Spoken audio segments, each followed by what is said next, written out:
It's the Black Pot, aka Kukushunumo, and here we speak truth to power.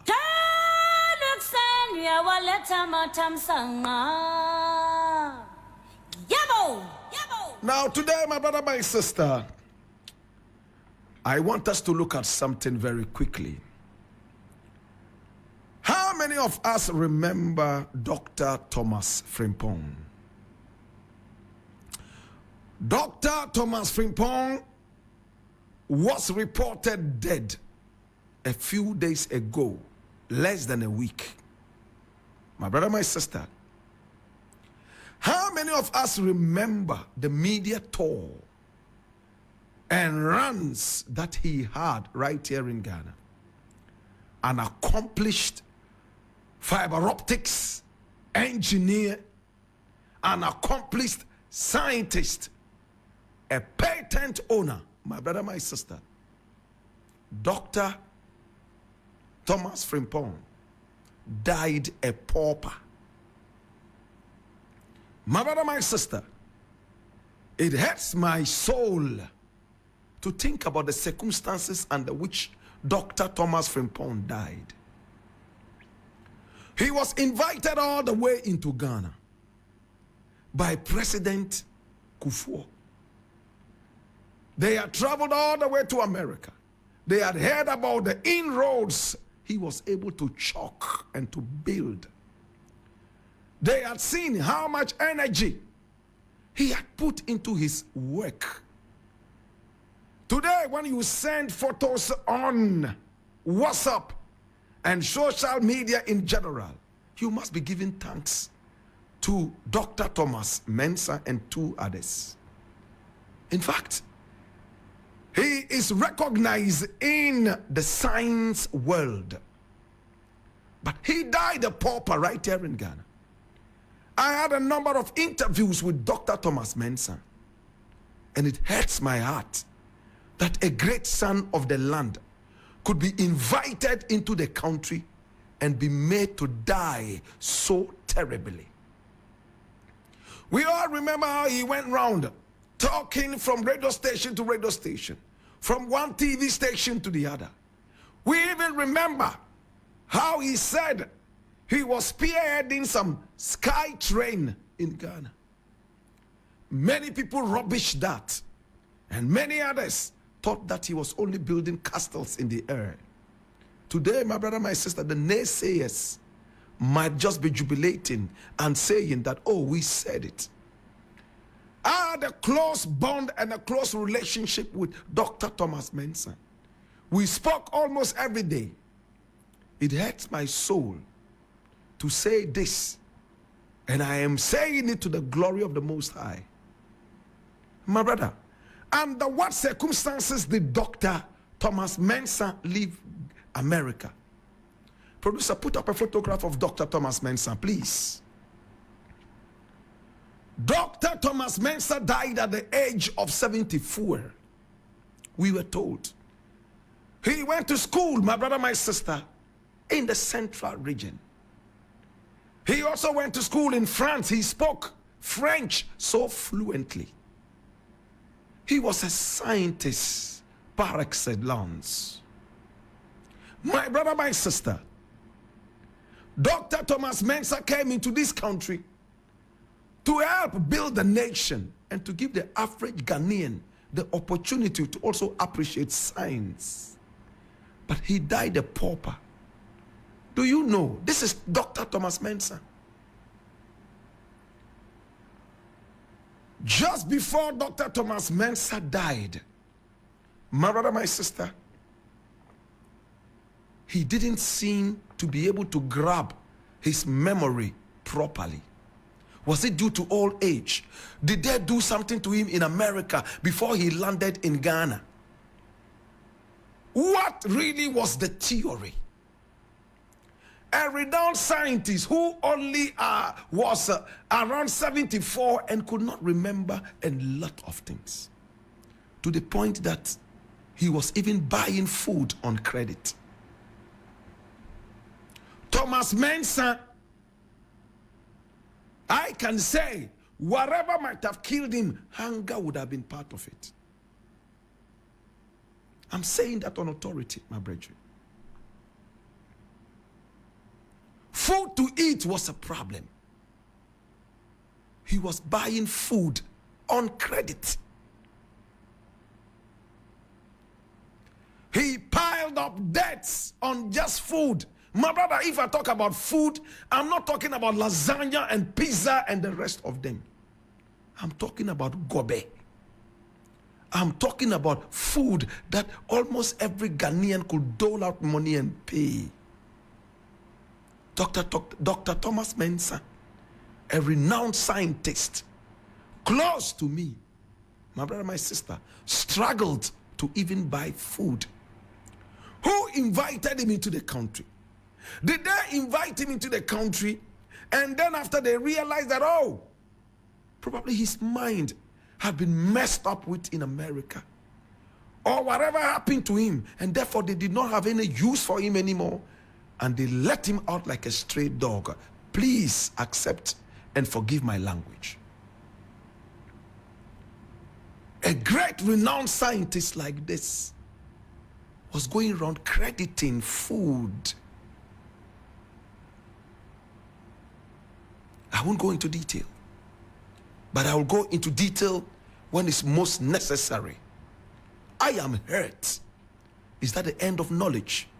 Is it a crime to be knowledgeable as an African and a Ghanaian? Dr. Thomas Mensah won a number of awards. He had a number of patents. Some people say patent. We had interviews. The last one we had, he brought a robot into the studio. A talking robot. My brother, my sister, a renowned fiber optics scientist, fiber optics. Today, when you use social media, send photos and videos around, it's all because of his invention with two other people, I'm told. Thomas Mensah was invited into the country only for him to be abandoned by whoever invited him into the country. The politicians who invited him here made a mockery of him with this SkyTrain thing. At the end of the day, he was building a science hub right here at the Kofi Annan Center there and even beyond. They made a mockery of him. Somebody who was invited around the world, Kenya and some other places, to help with building science hubs and the rest. He ended up going around crediting food, my brother. What happened to Dr. Thomas Mensah? What happened to his money? All the patents. Who brought him into the country? Did they have accommodation for him? Did they have feeding for him? He left America and came into this country only to be treated the way he was treated. He died a pauper. I leave it here.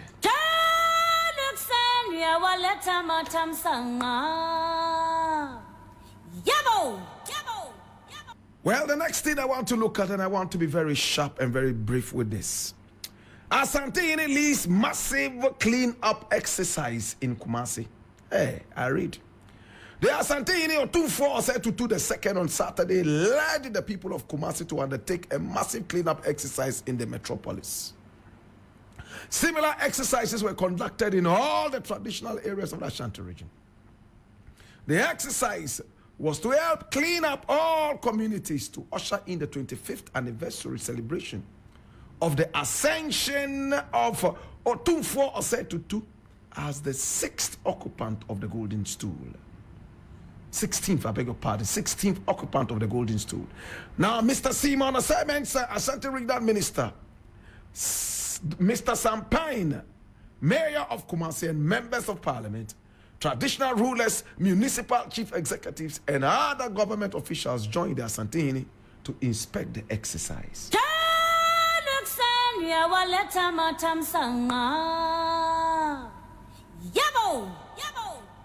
Now, my brother, my sister, this Asantehene never ceases to amaze me.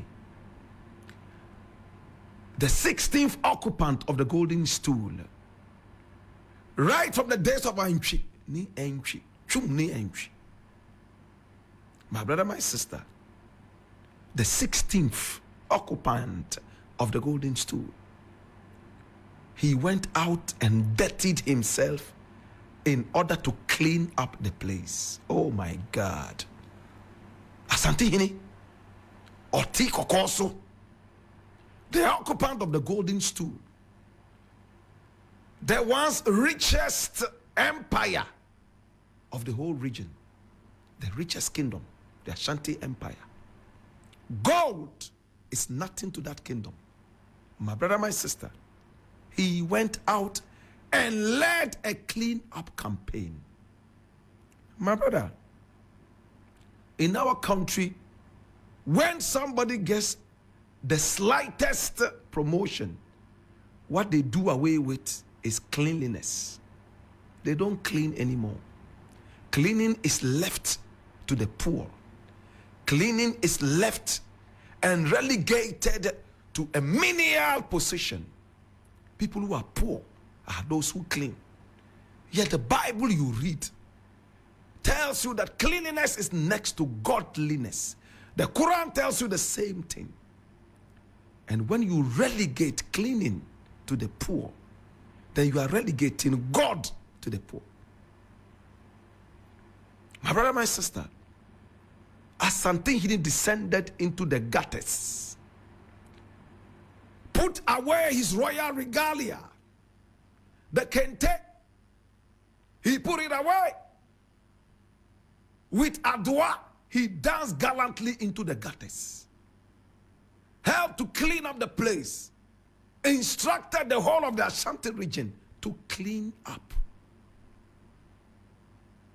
I live in a country where we relegate cleaning to Samasama and Zoom Lion.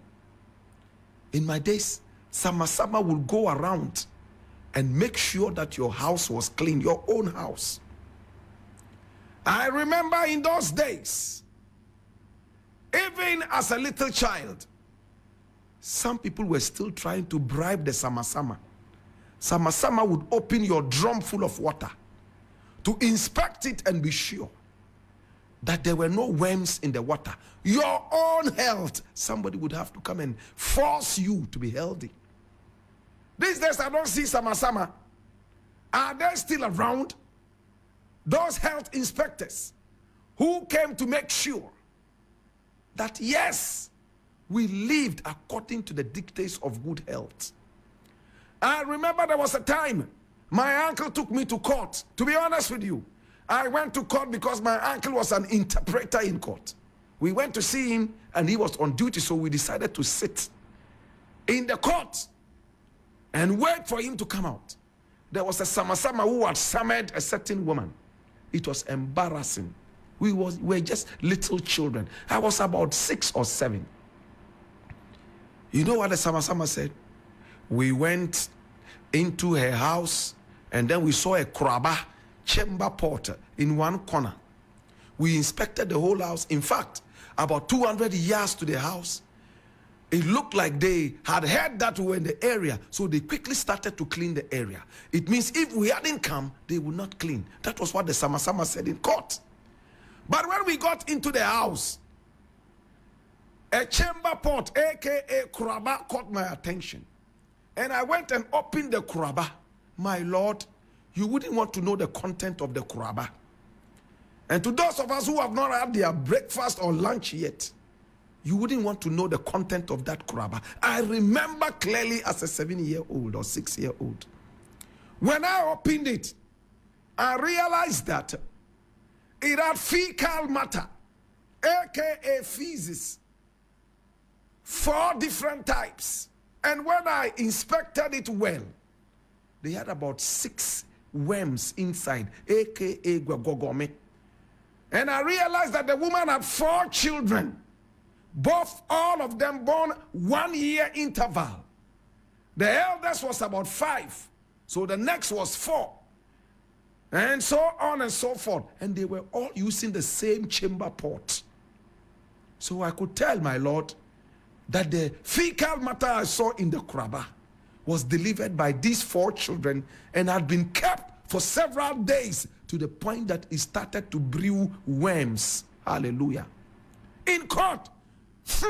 Ready?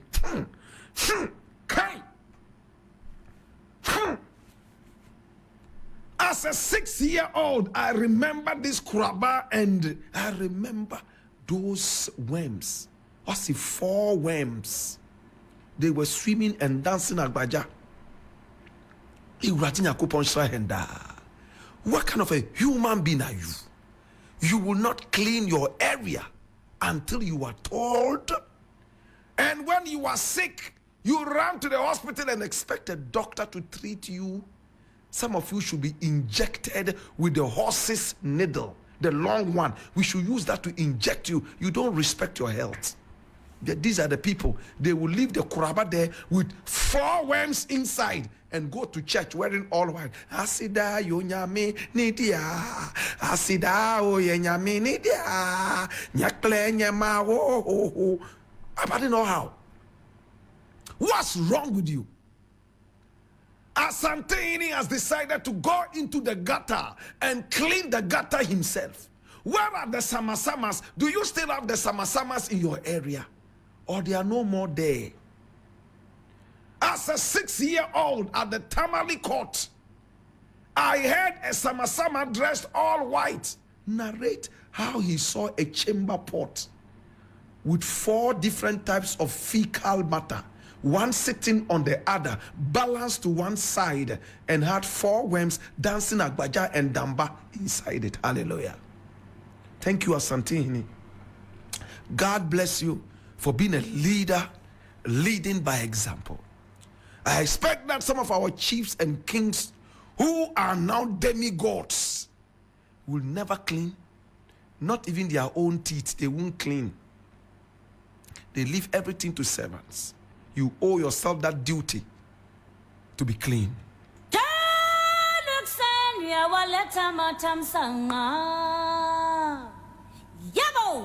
Now, the very last thing I want to look at, probably the last one, is this one here that says, only heaven understands.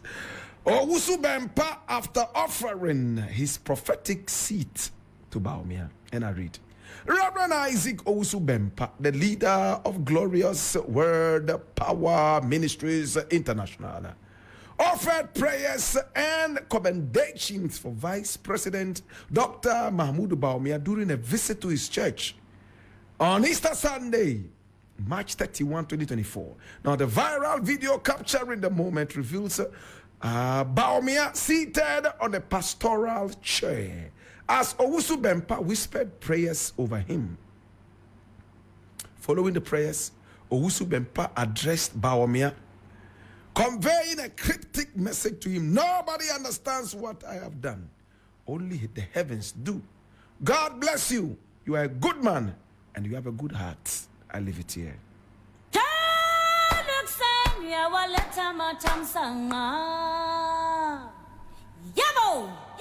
Reverend Owusu Bempah was my mate at T.I. Amade Secondary School. We sat in the same class. We used to call him Libya. He used to run for the school. In fact, he used to pray every second. That I can say. As a Form 1 boy, I saw him praying back, in almost every corner. He was even the president of the SU when I was in school with him. So when it comes to his spirituality, I do not have a problem and I do not challenge him. Last month, he invited me to his church, and when I went, he said, hey, and he gave me a fat envelope. Anywhere Reverend Owusu Bempah sees me, he wants to give me money. And I always accept it as a schoolmate. Opema Sempa. Say, hey, black, neti saying, hey, phobia. Phobia. But the truth is the truth. Nobody is bigger than the truth. Hey, Reverend, prophets, Libya. I remember Reverend Owusu Bempah prophesied a few years back that Bawumia should never ever be president. If he ever becomes president, he is going to suppress the Christian community. He will suppress the Christian community, trying to uplift his own religion. And for that matter, every Christian should pray against him never ever to be president. Today, my very good friend and schoolmate, Libya, aka Reverend Owusu Bempah, has offered him his own prophetic seat. A seat I have never sat on, even though we've been classmates for so long, and he's invited me to the church a number of times. Maybe my time is yet to come. Sat him on it, and this is not the first time. Prayed for him and called him a good man. Since when has Bawumia become a good man? Or the realms have changed one more time. The man who wanted to suppress Christendom, all of a sudden, the realms have changed, and he's now going to help Christendom. Or is it a thing of the stomach? I have known Reverend Isaac Owusu Bempah to be a man who speaks it the way it's supposed to be said. But wait here, a few moments ago, don't ever vote for this man Bawumia. If he ever becomes president, he will suppress Christendom. Yes, Christosum ever ding. We all heard it. All of a sudden, he has a prophetic seat in the church, and he's being pronounced as a good man. Reverend Isaac Owusu Bempah again said that people would not understand. I don't understand. Maybe he will come up and tell us that the realms have changed, and Bawumia is now a good man who will help Christianity grow in Ghana, and we will all say hallelujah. It looks like to win elections in Ghana right now, you must pass through the church of Reverend Isaac Owusu Bempah, or else forget it. I'll leave it here.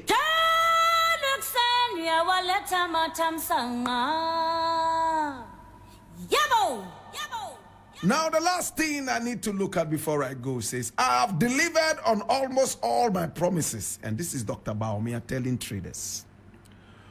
Vice President Dr. Mahmoud Bawumia has stated that he has delivered on almost all his promises, hence the need to give him the nod to lead the country in the upcoming December 2024 elections. Now, the 2024 presidential candidate for the ruling New Patriotic Party outlined about 30 initiatives he has promised and fulfilled during his tenure as vice president in his last 7 years. Speaking at an engagement with the Traders Association and magazine leaders at Sunyani in the Bono Ahafo region on Wednesday, March 27, Dr. Bawumia cautioned the electorate not to make the mistake of voting the opposition National Democratic Congress into power. He stated, I have never been president. I am just a vice president, but I have really worked. My opponent has been president before, but I have really delivered on my promises. When I said we will roll out Ghana card, we delivered. When I said children will be issued a Ghana card at birth, it has come to pass. When I promised a digital address system, it was fulfilled. When I said we will introduce a paperless port, it came to pass. When I said Zipline would deliver medicines with drones in Ghana, it was fulfilled. I promised to remove ghost names from government payroll. We executed it. I leave it here.